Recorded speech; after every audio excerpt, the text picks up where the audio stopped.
Hey everyone, we're middle school students from the Japanese School of Milan in Italy. Have you ever seen this photo of a woman with a chimpanzee? She's Dr. Jane Goodall, a world-famous British primatologist and UN Messenger of Peace. She's now 91 years old and still traveling the world to advocate for chimpanzees and environmental conservation. She believes that even small action by people like us, middle schoolers, can make a difference for the future of the planet. Isn't that amazing? There was once a girl who loved Jane Goodall from a very young age. Her name is Mina Oba. She has such a beautiful smile, doesn't she? She is the main character of this video. Mina is Japanese, but she grew up in the US, Germany, and Brazil. Her parents took her to all kinds of places around the world when she was little, like sailing to sea glaciers in Chile, or catching piranhas in the Amazon River. Growing up surrounded by nature, she fell in love with giraffes and Jane Goodall. Hey mom, did you know Jane Goodall loved animals so much that when she was young, she went all the way to Africa to study chimpanzees? She discovered similarities between chimpanzees and humans that astonished people around the world. After that, she's been working hard to protect their habitat and the environment ever since. What a wonderful person. I want to go to Africa and see a little giraffe someday. I hope you can do something to help animals too. Yeah, I love animals. I want to be like Jane Goodall. I want to learn more about endangered species and pollution.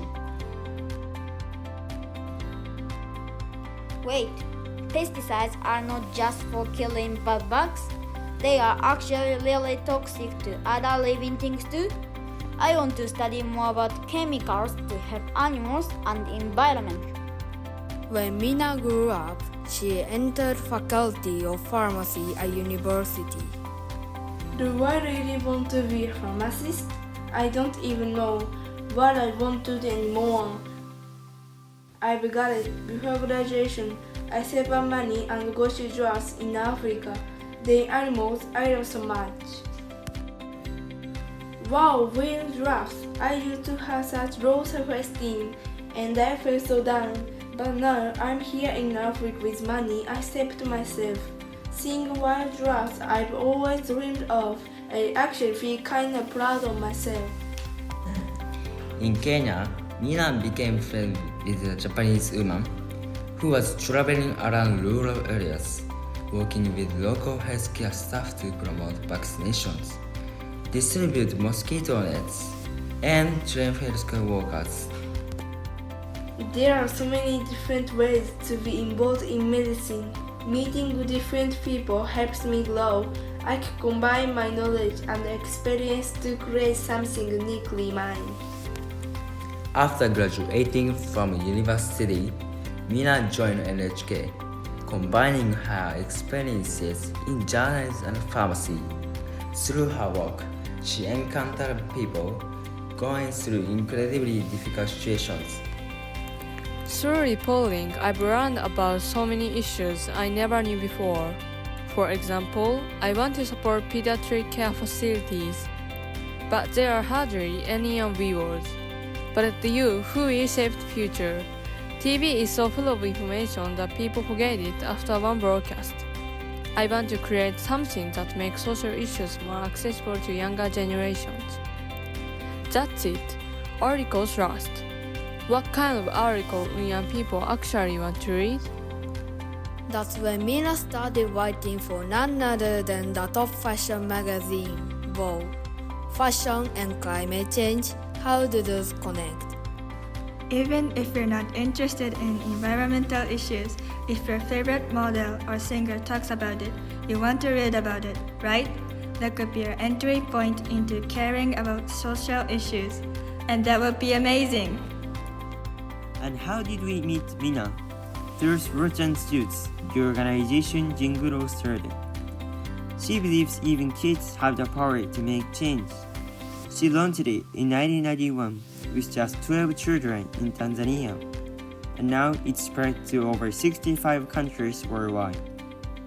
We are part of the Italy Roots and Shoots team. If you're interested, join your local Roots and Shoots and let's make a difference together for the future of our planet. And guess what? Mina became the executive director of the Jane Goodall Institute Japan, the organization behind Roots and Shoots. Isn't that incredible? Let us explain a little about Roots and Shoots. It has 4 steps. 1. Learn. You notice something like a dirty bag in your neighborhood. Just recognizing it is already the first step.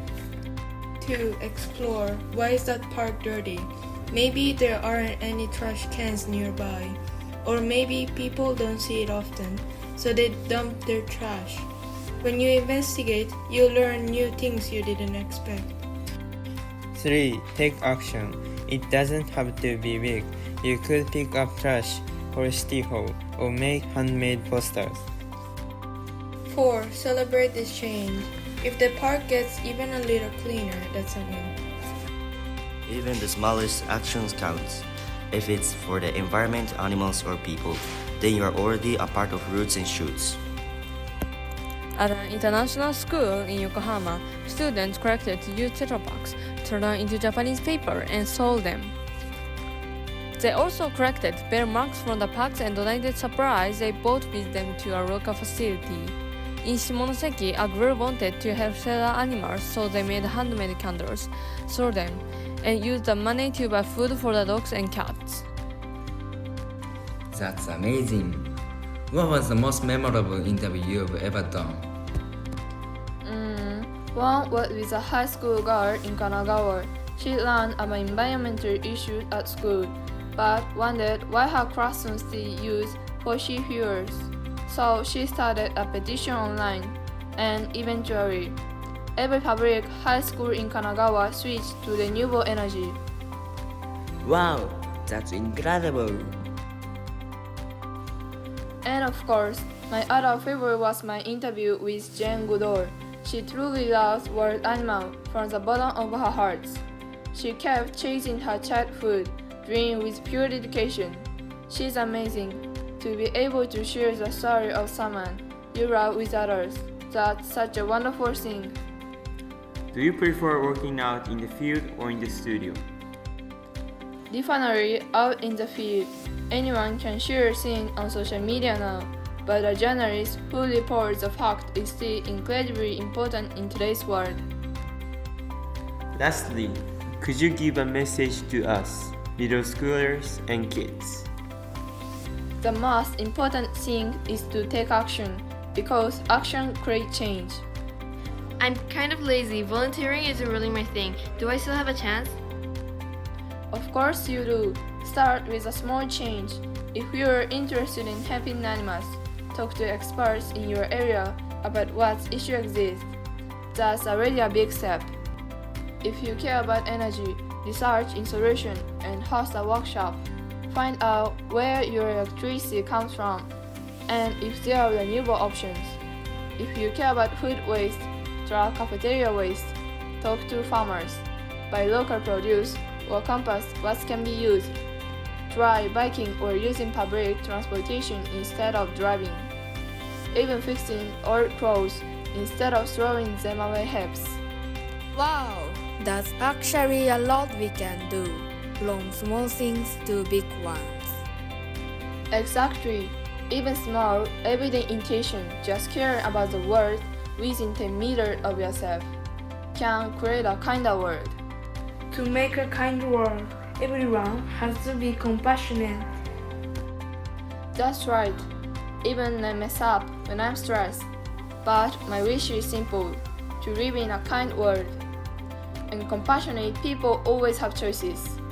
If you're interested in something, look into it. Then take action. Your decision can make the world a better place. So, take a look around your home, school, or town. Can you find something that makes you think, hey, maybe I could do something about that? Start with just a 10-meter radius. If people all over the world started acting kindly within 10, then 15, then 20 meters of themselves, wouldn't the world become a kinder place? Mina made a huge shift from studying pharmacy to her current path.